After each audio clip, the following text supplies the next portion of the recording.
ভোলা ৪ আসনের সাবেক সংসদ সদস্য আব্দুল আল জ্যাকবকে রাজধানী লালবাগ থেকে গ্রেপ্তার করেছে পুলিশ। সকালে লালবাগ জোনের এডিসি ডিবি আব্দুল্লাহ আল মামুন বিষয়টি নিশ্চিত করেছেন। ২০১২ সালে বিএনপির মিছিলে নেতাকর্মীদের ওপর গুলি করে হত্যা চেষ্টার অভিযোগে শেখ হাসিনা সহ জ্যাকবের বিরুদ্ধে বৃহস্পতিবার মামলা হয়। এদিকে গাইবান্ধা ২ আসনের সাবেক সংসদ সদস্য এবং জাতীয় সংসদের সাবেক হুইপ মাহবুব আরা বেগম গিনিকে গ্রেপ্তার করেছে ঢাকা মহানগর পুলিশ। গত রাতে রাজধানী ধানমন্ডির একটি বাসা থেকে তাকে গ্রেপ্তার করে ঢাকার ডিবি কার্যালয়ে নেওয়া হয়। টাকা ছাড়া কোনো সেবাই মেলে না জামালপুরের মেলান্দহ উপজেলার দুর্মুট ইউনিয়নের ভূমি অফিসে। এমন অভিযোগ ভূমি সংক্রান্ত সেবা গ্রহীতাদের। তারা বলছেন দুর্নীতির আক্তারে পরিণত হয়েছে এই ভূমি অফিস। তবে অনিয়মের অভিযোগ পেলে তদন্ত করে ব্যবস্থা নেওয়ার আশ্বাস উপজেলা ভূমি কর্মকর্তার। প্রতিনিধি শামীম আলমের রিপোর্ট জানাচ্ছেন শামস তাবরিজ উচ্ছ্বাস। নামজারি, খারিজ, খাসজমি বন্দোবস্ত সহ ভূমি সংক্রান্ত নানা সেবা নিতে প্রতিদিন হাজারো মানুষ ভিড় করেন জামালপুরের মেলাদহ উপজেলার দুর্মুট ইউনিয়ন ভূমি অফিসে।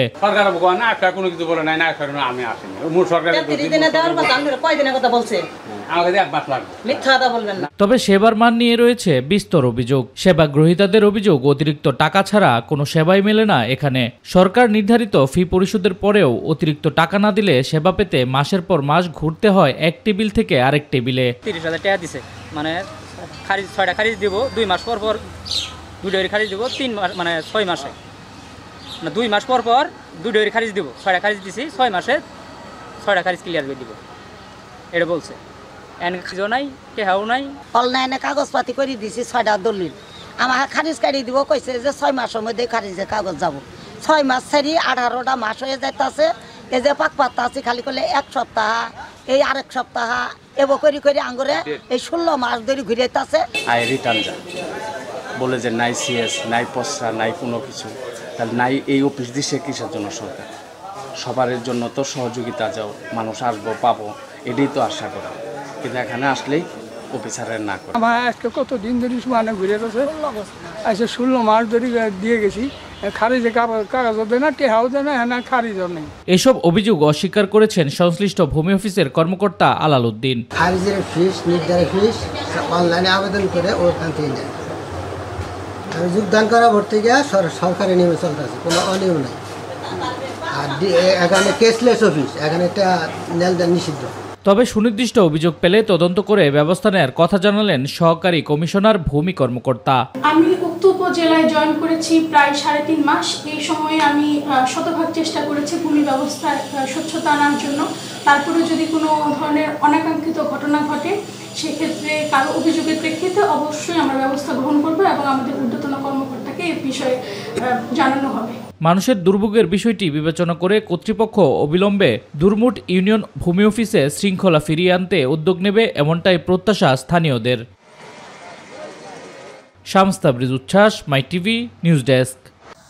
তিস্তার পানি কমতে শুরু করলেও রংপুরের বিভিন্ন এলাকায় বন্যা পরিস্থিতি অপরিবর্তিত রয়েছে। টানা কয়েকদিনের বৃষ্টি আর উজানে ভারত থেকে আসা পানিতে তিস্তা নদীর পানি বেড়ে যাওয়ায় বন্যা পরিস্থিতির সৃষ্টি হয়। অনেকে বাড়িঘর ছেড়ে গবাদি পশু নিয়ে আশ্রয় কেন্দ্র, রাস্তা ও পানি উন্নয়ন বোর্ডের নদী রক্ষা বাঁধের ওপর আশ্রয় নিয়েছেন। বন্যা দুর্গত এলাকায় কয়েক হাজার হেক্টর জমির আমন ও শাকসবজির ক্ষেত পানিতে তলিয়ে গেছে। তবে গত 2 দিনে পানি কমতে শুরু করায় বন্যার ক্ষতি দৃশ্যমান হতে শুরু করেছে। নদী পাহাড়ের বাসিন্দাদের মধ্যে নতুন করে শুরু হয়েছে ভাঙর আতঙ্ক। দর্শক, এই মুহূর্তে সার্বিক পরিস্থিতি জানাতে রংপুর থেকে যুক্ত হচ্ছেন প্রতিনিধি মাহমুদুল হাসান। মাহমুদুল, আজ উত্তরের বন্যা পরিস্থিতির কি খবর আছে আপনার কাছে, আমাদের জানান।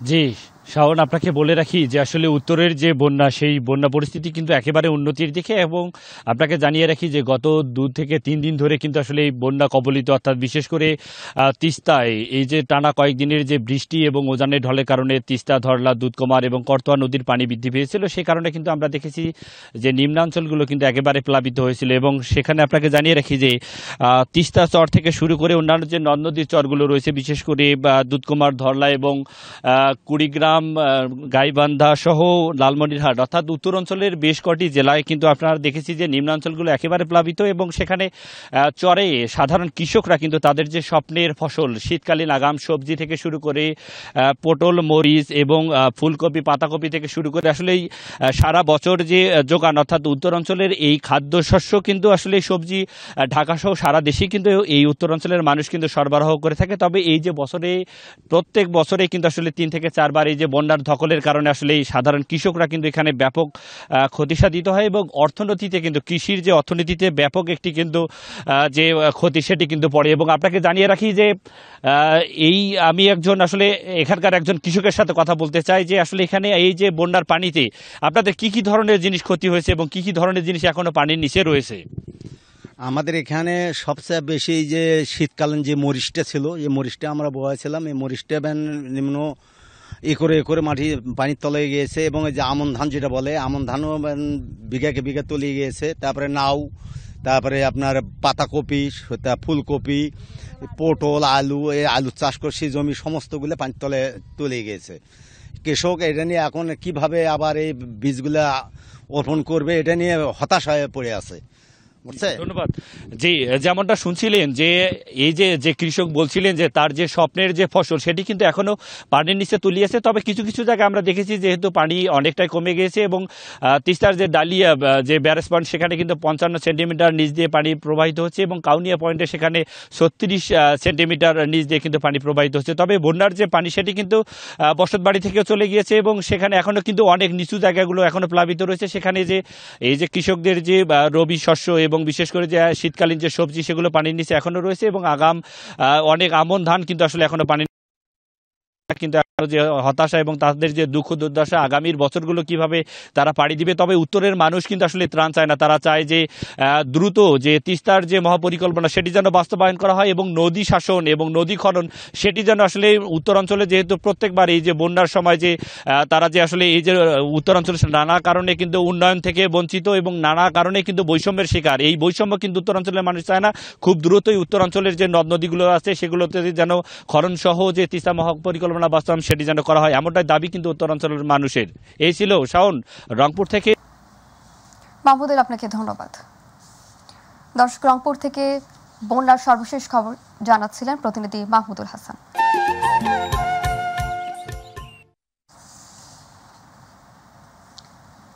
যেখানে অন্যায় সেখানে প্রতিবাদ, এই প্রতিপাদ্যকে সামনে রেখে কুমিল্লার দেবিদ্বারে বৈষম্য বিরোধী ছাত্র আন্দোলনের উদ্যোগে দেবিদ্বার নিয়ে আমাদের ভাবনা শীর্ষক আলোচনা সভা অনুষ্ঠিত হয়েছে। সোমবার দেবিদ্বার পৌর মিলনায়তনে ওই সভা অনুষ্ঠিত হয়।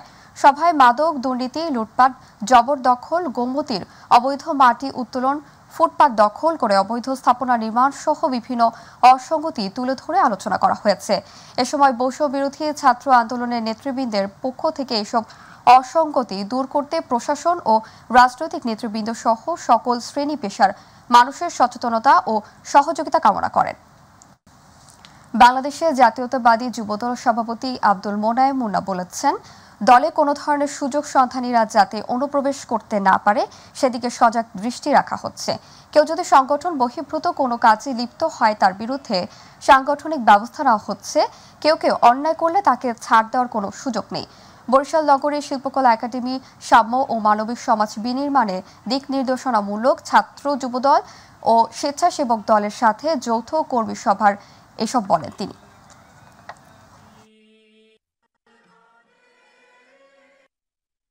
আসলে আমাদের কেন্দ্রীয় নেতৃবৃন্দ যে মেসেজ নিয়ে আমাদের জন্য এসেছেন সেটা হলো সাম্য এবং মানবিক রাজনীতি করার জন্য আমাদেরকে আহ্বান জানিয়েছেন এবং আমরা তৃণমূল থেকে এই সাম্য এবং মানবিক যে মানুষের সাথে ভালো ব্যবহার, ভালোবাসা তৈরি করে আমাদের ধানের শীষ প্রতীকের কাছে তার সবাইকে আকর্ষিত করার জন্য আজকের এই আমাদের কর্মসূচি শুরু হয়েছে। এটা আগামী নির্বাচন পর্যন্ত আমরা বলবৎ রাখার চেষ্টা করব। আমরা আশা করি আমাদের যারা তৃণমূলে আছে তারা কোনো অন্যায়ের সাথে আপোষ করবেন না। বাংলাদেশ নির্মাণের জন্য এটা সামাজিক মূল্যবোধের, ইসলামী মূল্যবোধের রাষ্ট্র গঠন করার জন্য তারা কাজ করবেন। কুষ্টিয়ায় ক্রস ফায়ারে 3 বিএনপি কর্মী নিহতের 6 বছর পর থানায় হত্যা মামলার এজাহার জমা দিয়েছে পরিবার। সোমবার দুপুরে দৌলতপুর থানায় পৃথকভাবে 3টি মামলার এজাহার জমা দেন নিহতদের পরিবারের সদস্যরা।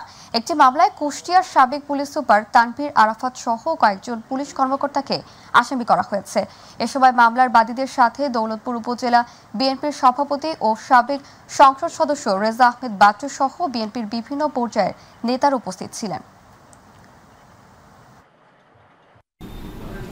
2018 সালে মামলা করার পরিবেশ সারা বাংলাদেশে ছিল না। এই সরকার এসে অন্তর্বর্তীকালীন সরকার ছাত্র জনতার বিপ্লবের মধ্য দিয়ে যে সরকার এসেছে তারা গুম খুনের বিচার করার আশ্বাস দেওয়ার কারণে আজকে আমার থানার যে 3 জন বিএনপি নেতাকর্মীকে হত্যা করা হয়েছিল সেই হত্যার মামলা করার জন্য আমরা কাগজপত্র থানায় জমা দিয়ে গেলাম। পরিবারের পক্ষ থেকে 3টা এজাহার দিল বা লিখিত দিল, আমি এটা গ্রহণ করলাম। আসলে এই ব্যাপারটায় আমি কাগজ 3টা পেয়েছি, আমার ঊর্ধ্বতন কর্তৃপক্ষ আছে, কর্তৃপক্ষকে বিষয়টা অবগত করব। স্যারেরা যেভাবে ডিসিশন দেয় সেভাবেই কার্যক্রম করছে। ফরিদপুরের ভাঙ্গায় বিদ্যালয়ের কন্যা শিক্ষার্থীদের সমাবেশ সহ নানা আয়োজনের মধ্য দিয়ে জাতীয় কন্যা শিশু দিবস পালিত হয়েছে। সোমবার উপজেলা পরিষদ সম্মেলন কক্ষে উপজেলা প্রশাসন ও মহিলা বিষয়ক অধিদপ্তরের আয়োজনে এক আলোচনা সভার আয়োজন করা হয়। উপজেলা মহিলা বিষয়ক কর্মকর্তা ইলা রানী কুণ্ডলের সঞ্চালনায় উপজেলা কৃষি কর্মকর্তা জীবাংশু দাসের সভাপতিত্বে অনুষ্ঠানের বক্তব্য রাখেন উপজেলা শিক্ষা অফিসার মোহাম্মদ জালাল উদ্দিন সহ বিভিন্ন দপ্তরের কর্মকর্তাবৃন্দ।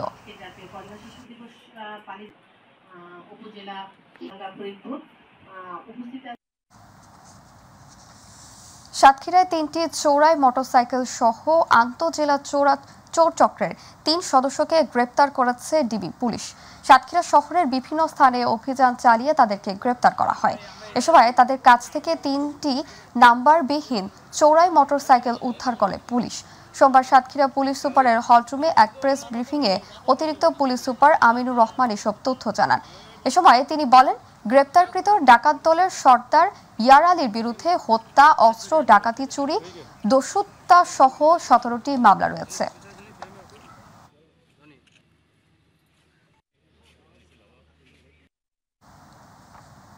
টাঙ্গাইলের মধুপুরে উপজেলা প্রশাসন ও উপজেলা মহিলা বিষয়ক কার্যালয় কর্তৃক আয়োজিত জাতীয় কন্যা শিশু দিবস 2024 পালিত হয়েছে।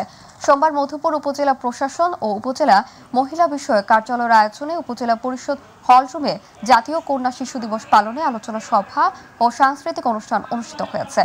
মধুপুর উপজেলা মহিলা বিষয়ক কর্মকর্তা শারমিন সুলতানা সুমির সভাপতিত্বে অনুষ্ঠানে প্রধান অতিথির বক্তব্য দেন উপজেলার সহকারী কমিশনার রিফাত আঞ্জুম পিয়া। বিশেষ অতিথির বক্তব্য দেন উপজেলা যুব উন্নয়ন কর্মকর্তা ইসমাইল হোসেন সহ অন্যান্যরা।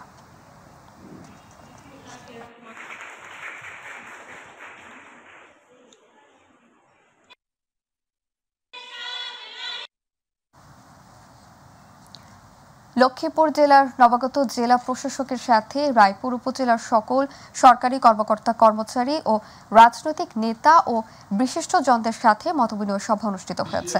রায়পুর উপজেলা প্রশাসনের উদ্যোগে সোমবার উপজেলা পরিষদ মিলনায়তনে মতবিনিময় সভায় প্রধান অতিথি ছিলেন জেলা প্রশাসক ও জেলা ম্যাজিস্ট্রেট রাজীব কুমার সরকার।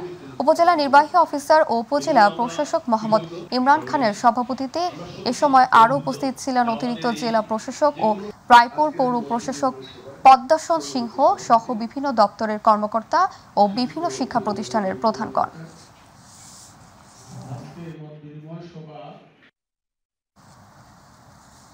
মাগুরা জেলা নবাগত জেলা প্রশাসক ওহিদুল ইসলামের সাথে মোহাম্মদপুর উপজেলা প্রশাসনিক কর্মকর্তা ও সুশীল সমাজের প্রতিনিধির সাথে মতবিনিময় সভা অনুষ্ঠিত হয়েছে। সোমবার উপজেলা পরিষদের মিলনায়তনে এই মতবিনিময় সভা অনুষ্ঠিত হয়। অনুষ্ঠানটি সভাপতিত্ব করেন উপজেলা নির্বাহী অফিসার পলাশ মণ্ডল। এ সময় বিভিন্ন দপ্তরের সরকারি কর্মকর্তা কর্মচারী, জনপ্রতিনিধি, ছাত্র প্রতিনিধি সহ স্থানীয় গণ্যমান্য ব্যক্তিগণ উপস্থিত ছিলেন।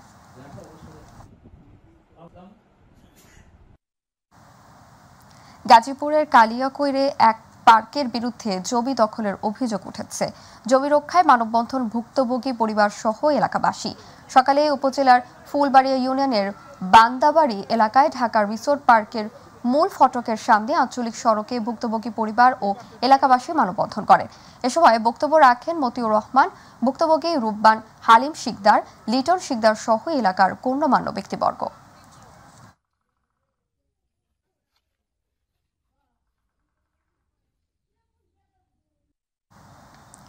নরসিংদীর বেলাবতে মেয়েদের সমস্যাগুলোকে চিহ্নিত করে উপজেলার হারিসাঙ্গা উচ্চ বিদ্যালয়ে ভলেন্টিয়ার্স অ্যাসোসিয়েশন ফর বাংলাদেশের আয়োজনে মালালো ফান্ডের অর্থায়নে আফাস উদ্দিন আহমেদের সভাপতিত্বে বিদ্যালয়ের হলরুমে 4টি বিদ্যালয়ের শিক্ষার্থীদের নিয়ে এক বিতর্ক কর্মশালা ও প্রতিযোগিতা অনুষ্ঠিত হয়েছে। অনুষ্ঠানে প্রধান অতিথি উপস্থিত ছিলেন উপজেলা নির্বাহী অফিসার মোহাম্মদ আব্দুল করিম। বিশেষ অতিথি ছিলেন ভাব বাংলাদেশের কান্ট্রি ডিরেক্টর হাসান সবি নায়ক, দুদকের সাবেক পরিচালক আবু মোহাম্মদ আরিফ সিদ্দিকী, বিদ্যালয়ের ভারপ্রাপ্ত প্রধান শিক্ষক কামাল হোসেন সহ 4 বিদ্যালয়ের প্রধান শিক্ষক।